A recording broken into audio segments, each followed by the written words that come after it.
Assalamualaikum warahmatullahi wabarakatuh. Perkenalkan, saya Restu Auliani, STMSI. Saya merupakan salah seorang dosen di Prodi Sarjana Terapan Sanitasi Lingkungan, jurusan Kesehatan Lingkungan, Politeknik Kesehatan, Kementerian Kesehatan Medan. Video ini merupakan rangkaian dari penilaian deskripsi diri unjuk kerja Tridharma Perguruan Tinggi atau PDD UKT-PT di bidang pengajaran yang berbentuk audio visual. Pada kesempatan kali ini, saya akan menjelaskan tentang salah satu mata kuliah utama yang saya ampu, yaitu mata kuliah Penyihatan Tanah dan Pengelolaan Sampah B. Mata kuliah ini merupakan salah satu mata kuliah yang wajib ditempuh pada program studi Sarjana Terapan Sanitasi Lingkungan pada semester 4 yang terdiri dari 2 SKS teori dan 1 SKS praktek. Mata kuliah Penyihatan Tanah dan Pengelolaan Sampah B ini menjadi jawaban dari fenomena permasalahan lingkungan, khususnya tentang sampah yang dihadapi masyarakat di Indonesia. Fenomena ini menjadi permasalahan yang sangat mendesak untuk ditemukan jalan keluar penanganan dalam pengelolaannya. Mata kuliah Penyihatan Tanah dan Pengelolaan Sampah B bertujuan untuk membekali mahasiswa dengan pengetahuan, konsep, keterampilan pengelolaan sampah yang bisa diterapkan pada kehidupan sehari-hari. Capaian pembelajaran lulusan atau CPL yang pertama adalah menguasai konsep teoritis penilaian kualitas media lingkungan dan pemanfaatan IPTEX untuk penyelesaian masalah sanitasi lingkungan. Yang kedua, menguasai metode pengambilan keputusan dalam supervisi dan evaluasi pekerjaan bidang sanitasi lingkungan. Yang ketiga, mampu mengambil keputusan yang tepat dalam melakukan supervisi dan evaluasi terhadap pekerjaan di bidang sanitasi lingkungan. Capaian pembelajaran mata kuliah atau CPMK yang pertama, mahasiswa mampu menguasai konsep teoritis permasalahan dan pengelolaan sampah secara mendalam, dan mampu merancang serta mengembangkan konsep minimasi, pemanfaatan, pengelolaan sampah dalam penyelesaian masalah sanitasi lingkungan. Selanjutnya, mahasiswa mampu mengevaluasi model pengelolaan sampah perkotaan dan mampu mengidentifikasi langkah-langkah pengelolaan sampah. Kemudian, mahasiswa mampu mengembangkan pola pengelolaan sampah yang cocok berdasarkan fenomena permasalahan sampah yang ada di sekitar masyarakat.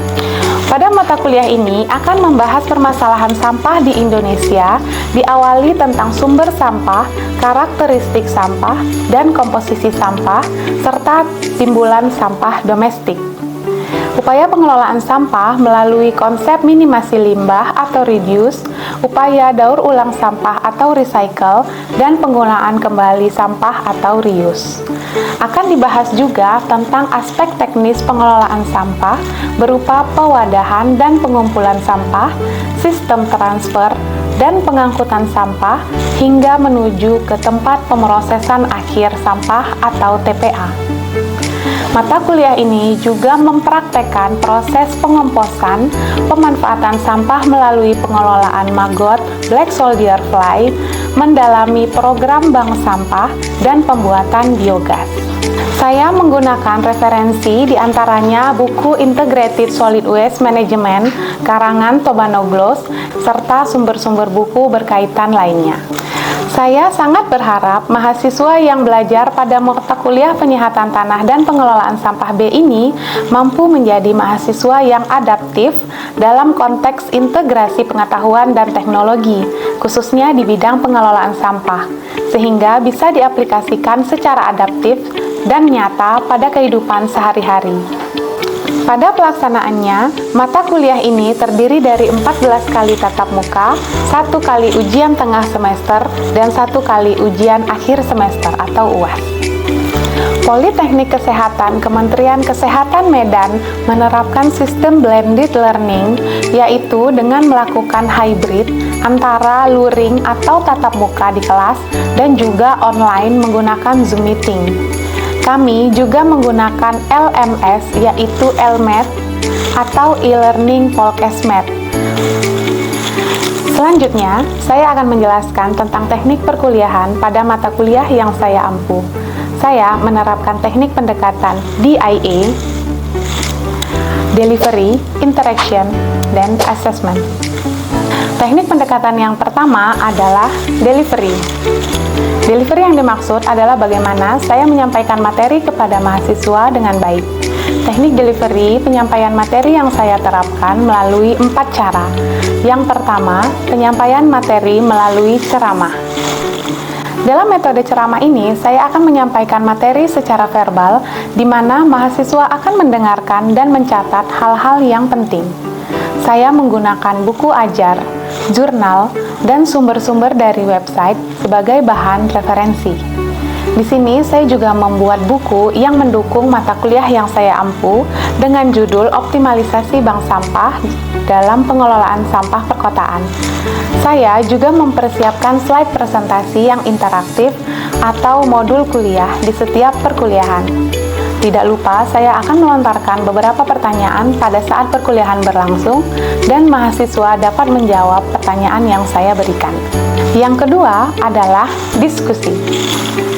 Pada metode pembelajaran diskusi, terlebih dahulu saya akan memberikan topik yang relevan dengan materi yang sedang dipelajari. Biasanya, topik tersebut akan saya berikan melalui grup WhatsApp. Pada saat di kelas, saya biasanya membagi mahasiswa menjadi kelompok-kelompok kecil yang beranggotakan 6-8 orang. Selanjutnya, saya beri waktu kepada mahasiswa untuk berdiskusi, untuk kemudian dipresentasikan di hadapan teman-temannya. Menurut pendapat saya, dengan mengaplikasikan metode diskusi ini, mahasiswa dapat berpikir kritis dalam mengemukakan pendapat, serta dapat bertukar pikiran dalam pemecahan masalah. Metode yang ketiga adalah problem-based learning. Metode ini akan membahas secara berkelompok berupa kasus-kasus yang ditemukan di kehidupan sehari-hari yang berkaitan dengan materi yang dipelajari. Sehingga mahasiswa bisa mencari informasi yang relevan, menganalisis permasalahan dari kasus tersebut, merancang solusi, dan alternatif pemecahan masalah yang tepat.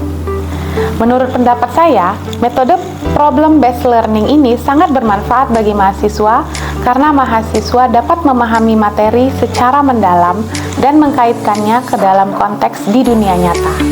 Metode yang keempat adalah praktek di laboratorium dan bengkel kerja. Kegiatan praktek disesuaikan dengan capaian mata kuliah dan perkembangan ilmu pengetahuan dan teknologi, yakni melakukan secara nyata, membuat, merancang, dan mengaplikasikan metode tertentu secara langsung oleh mahasiswa. Menurut saya, dengan dilaksanakannya praktek pembelajaran di laboratorium dan bengkel kerja, mahasiswa dapat mengasah kemampuan psikomotorik atau keterampilan dan pengetahuan, sehingga lebih memudahkan dalam meningkatkan pencapaian kompetensi yang diharapkan. Teknik pendekatan yang kedua adalah interaction. Di sini, saya berinteraksi secara langsung dengan mahasiswa melalui tatap muka. Selama perkuliahan berlangsung, saya selalu mendorong mahasiswa untuk berpartisipasi aktif, yaitu bertanya, mengemukakan isu-isu di lingkungan sekitar yang berkaitan dengan materi. Sehingga perkuliahan menjadi interaktif, komunikatif dua arah.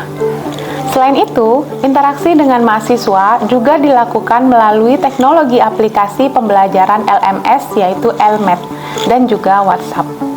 Melalui LMed, saya bisa membagikan materi perkuliahan, saya juga bisa mengumpulkan tugas mahasiswa dan melakukan penilaian, serta memberikan feedback.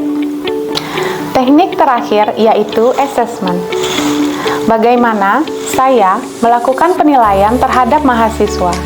Pada pertemuan pertama perkuliahan, saya selalu menjelaskan kontrak perkuliahan yang disepakati bersama dengan mahasiswa. Di dalam kontrak perkuliahan tersebut, memuat cara saya menilai melalui pembobotan penilaian. Dengan demikian, mahasiswa bisa lebih mempersiapkan diri agar perkuliahan berjalan lancar dan memperoleh nilai yang memuaskan. Penilaian dibagi menjadi 2 item utama, yaitu teori yang berbobot 40% dan penilaian praktek yang berbobot 60%. Penilaian teori terdiri dari 40% nilai UTS, 40% nilai UAS, dan 20% nilai tugas dan kuis. Sementara itu, nilai praktek terdiri dari nilai kemampuan dalam praktek 60% dan nilai ujian praktek 40%. Asesmen yang saya lakukan untuk mengevaluasi perkuliahan terdiri atas dua macam kegiatan, yaitu pertama kuis insidental yang saya lakukan secara random pada beberapa kali pertemuan. Biasanya saya melakukan kuis menggunakan platform digital Mentimeter. Aplikasi Mentimeter digunakan untuk menggali pemahaman, pendapat, pengalaman, serta kesan terhadap materi yang telah disampaikan. Aplikasi ini dirasa lebih interaktif karena bisa langsung menggali pemahaman peserta secara langsung. Yang kedua, melalui ujian tulis, yakni pada saat ujian tengah semester dan ujian akhir semester. Soal-soal yang diberikan kepada mahasiswa dengan model vignette test, yaitu salah satu pengembangan soal multiple choice question atau MCQ yang dipergunakan untuk penilaian kompetensi yang disusun berdasarkan sasaran kompetensi. Agar kompetensi tercapai, mahasiswa dinilai berdasarkan keterampilan praktek di laboratorium dan bengkel. Penilaian diambil saat pelaksanaan praktek dan juga ujian praktek. Selanjutnya, mari kita saksikan video pembelajaran salah satu pertemuan pada mata kuliah penyehatan tanah dan pengelolaan sampah B pada minggu keempat.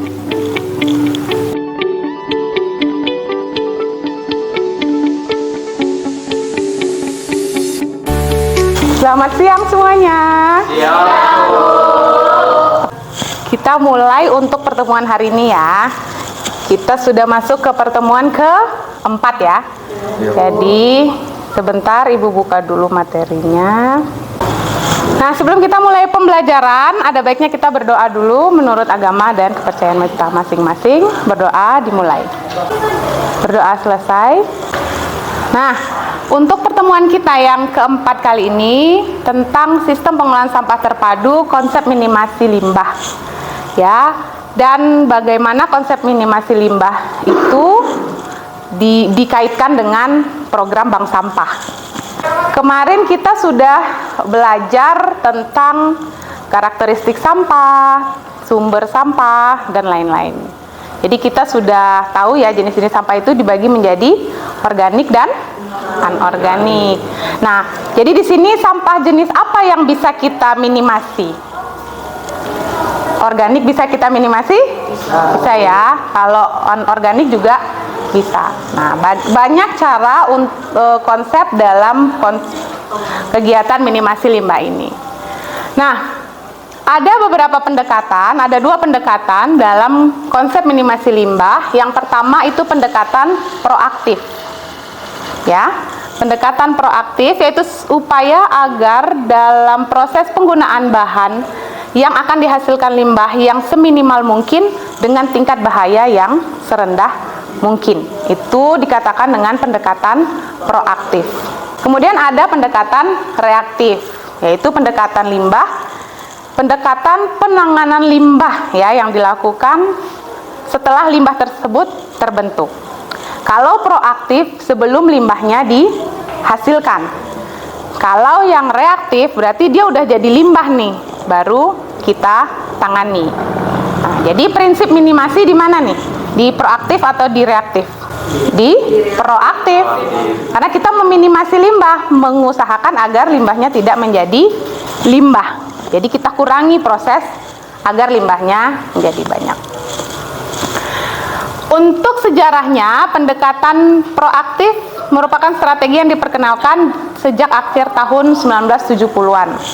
Ya, dalam dunia industri dikenal sebagai proses bersih atau teknologi bersih yang bersasaran pada pengendalian atau reduksi terjadinya limbah melalui penggunaan teknologi yang lebih bersih dan yang akrab lingkungan. Bagaimana dia bisa dikurangi limbahnya tadi biar dia bisa digunakan lagi atau bisa dijadikan bahan-bahan yang lain. Nah, tadi pendekatan proaktif, satu lagi pendekatan reaktif. Kalau pendekatan reaktif apa tadi? Setelah limbah dihasilkan. Oke, ini untuk konsep proaktif sendiri, bagaimana sih konsepnya? Secara sederhana meliputi pengaturan yang lebih baik dalam manajemen penggunaan bahan dan energi ya, serta limbahnya melalui good housekeeping. Kemudian penghematan bahan baku di sini, ya. Pemakaian kembali bahan baku juga itu merupakan konsep proaktif. Penggantian bahan baku menjadi bahan yang lain yang lebih mudah diperoleh, ya, dan pemodifikasian proses, bahkan kalau perlu penggantian proses dan teknologi. Nah, ini lebih khususnya untuk kebagian industri. Bagaimana dengan kita yang di rumah, ya? Kita berusaha mengurangi limbah yang kita hasilkan dengan cara memanfaatkannya bisa, atau kita kumpulkan kemudian kita jual atau dan sebagainya. Sekarang kita pendekatan reaktif, yaitu konsep yang dianggap perlu diperbaiki. Limbahnya udah ada, jadi kita tangani. Seperti sekarang kebanyakan yang harus kita kerjakan apa? Reaktif, karena limbahnya sudah ada. Jadi untuk pendekatan reaktif ini melalui konsep reuse dan konsep recycle. Kalau pendekatan proaktif, berarti dia konsepnya adalah reduce, mengurangi. Nah, ini dia konsep reduce. Reduce itu artinya pembatasan. Pembatasan bagaimana sampah bisa dihasilkan. Jadi kita batasi nih sampahnya agar tidak menjadi sampah. Nah, bagaimana cara pembatasannya? Efisiensi penggunaan sumber alam, kemudian rancangan produk yang mengarah pada penggunaan bahan atau proses yang lebih sedikit, ya ini contohnya untuk yang di industri, menggunakan bahan yang berasal dari hasil daur ulang limbah. Untuk konsep reduce sendiri, artinya apa? Konsep berpikirnya adalah bagaimana sampah ini tidak dihasilkan. Misalnya, kita berbelanja. Kalau kita belanja ke pasar, kita beli apa? Beli bawang atau beli cabai. Nah, di situ kita dapat apa dari pedagang selain dapat bawang? Dapat kantong plastik. Nah, ketika kita menggunakan konsep reduce, kalau kulit bawang ini mungkin kita bisa jadikan dia pendekatan reaktif karena dia sudah jadi bawang, sudah jadi sampah kulit bawang. Nah, untuk mencegah kita menghasilkan sampah kantong plastik saat kita belanja bawang tadi, itulah yang namanya kita pendekatan reaktif. Reaktif apa proaktif? Proaktif. Nah, benar sekali ya Irna. Jadi perkembangan pendekatan proaktifnya ini usaha kita agar kita tidak menghasilkan sampah plastik dengan membeli bawang. Gimana caranya? Kita bawa kantong belanja dari rumah. Oke, saya sudah menjelaskan tentang pendekatan reaktif. Siapa yang bisa memberikan contoh untuk konsep reuse?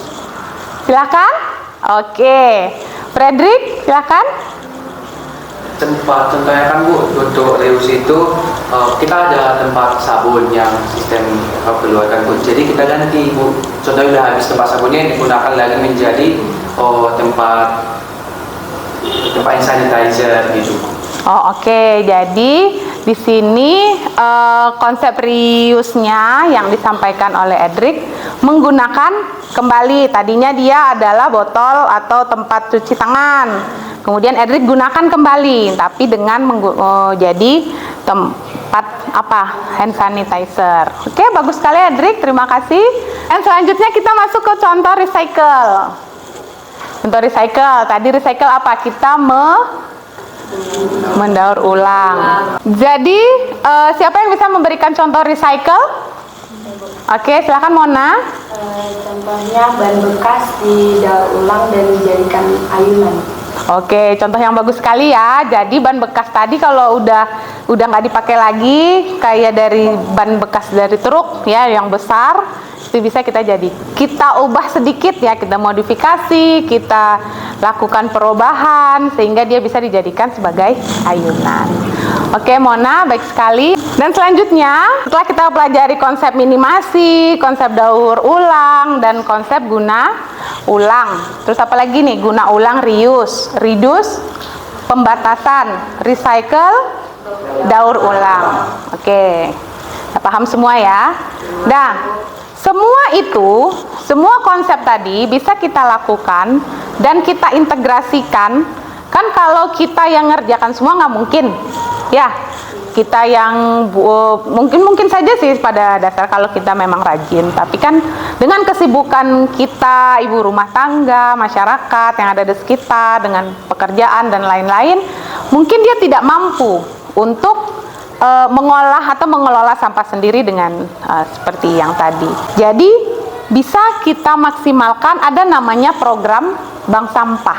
Dengan adanya bank sampah ini terlihat di Permen LH nomor 13 tahun 2012, bank sampah adalah tempat pemilahan dan tempat pengumpulan sampah yang dapat didaur ulang atau diguna ulang yang memiliki nilai ekonomi.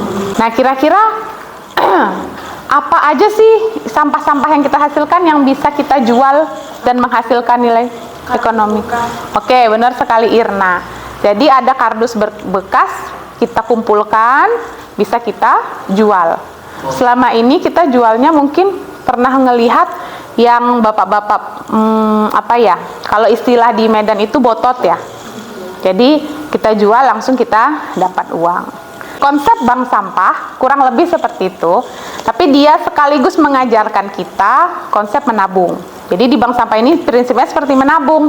Kita punya sampah yang bisa didaur ulang dan memiliki nilai ekonomi, kita kumpul, kemudian kita antar ke bank sampah. Nanti di bank sampah dilakukan penimbangan, pencatatan, kemudian dicatat dalam buku catatan.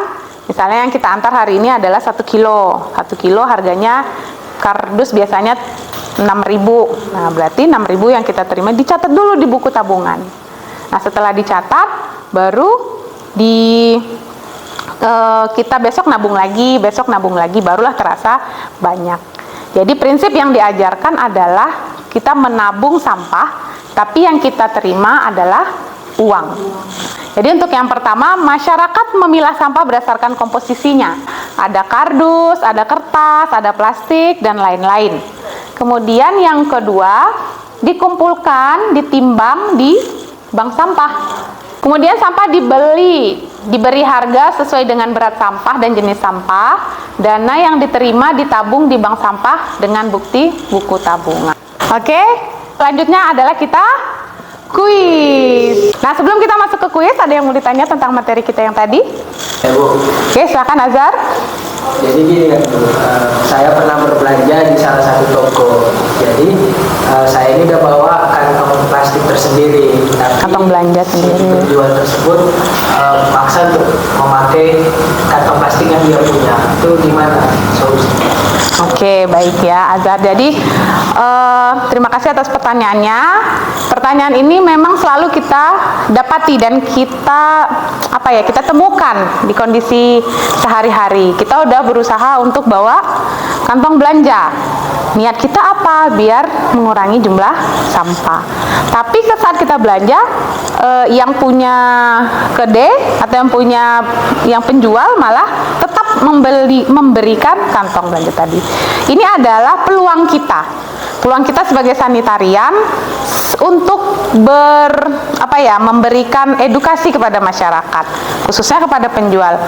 Nanti Azhar bisa sampaikan nih sama penjualnya, Pak, ini adalah upaya untuk mengurangi sampah plastik. Jadi sampah plastik Bapak tidak sampai ke rumah, plastik yang Bapak berikan tidak sampai ke rumah saya dan tidak menjadi sampah, sehingga mengurangi jumlah sampah plastik yang ada, Pak. Nah, jadi kebetulan saya bawa kantong belanja, Pak, tolong masukkan saja di sini, gitu. Jadi dengan pelan-pelan kita bisa mengedukasi masyarakat, karena itulah tugas kita sebagai sanitarian, tugas kita sebagai pemberi edukasi di masyarakat. Nah, dengan langkah yang sederhana tadi, kita bisa beri informasi bagaimana cara ngurangin sampah dengan membawa kantong belanja. Jadi begitu ya. Kalian harus berani, harus percaya diri untuk memberikan edukasi, harus belajar dari sekarang. Oke, terima kasih Azhar. Oke, selanjutnya kita masuk ke kuis. Sudah siap? Siap, Ibu. Siap ya. Jadi kita cek dulu, masuk dulu kita ke Mentimeter. Boleh di-download, di-scan dulu ini linknya. Baik. Sudah masuk semua? Mari kita coba untuk pertanyaan pertama ya. Silahkan dijawab. Oke. Sudah bisa? Apa jawabannya kira-kira? Reduce. Nah, benar sekali. Berarti ini adalah upaya untuk reduce, mengurangi atau membatasi jumlah sampah. Nah, selanjutnya pertanyaan yang kedua. Pembuat kompos termasuk prinsip apa? Kan jawab. Jadi di sini ada reuse, recycle, apa reduce? Silakan. Yang jawab adalah recycle. Oke, benar sekali ya. Oke, beri aplaus untuk kita semua. Nah, kuis kita sudah selesai, teman-teman sudah menjawab dan berarti kurang lebih tujuan dari pembelajaran kita pada hari ini sudah tercapai ya, tentang reuse, tentang reduce, recycle. Itu adalah konsep minimasi limbah. Nah, untuk pertemuan selanjutnya saya ingin menerapkan problem based learning. Nah, jadi silakan saudara-saudara untuk melihat di sekeliling atau di sekitar kita apakah ada bank sampah.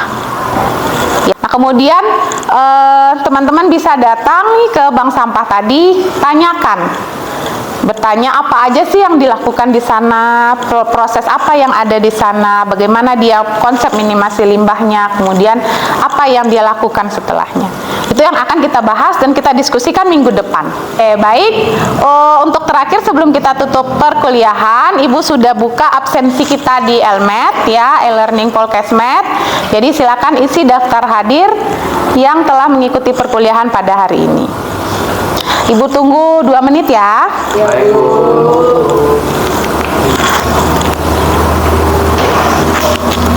Demikianlah cuplikan pembelajaran mata kuliah Penyihatan Tanah dan Pengelolaan Sampah B pada Prodi Sarjana Terapan Sanitasi Lingkungan Politeknik Kesehatan Kementerian Kesehatan Medan. Semoga memberikan manfaat yang berarti. Saya mohon maaf jika ada kesalahan. Wabillahi taufik wal hidayah. Assalamualaikum warahmatullahi wabarakatuh.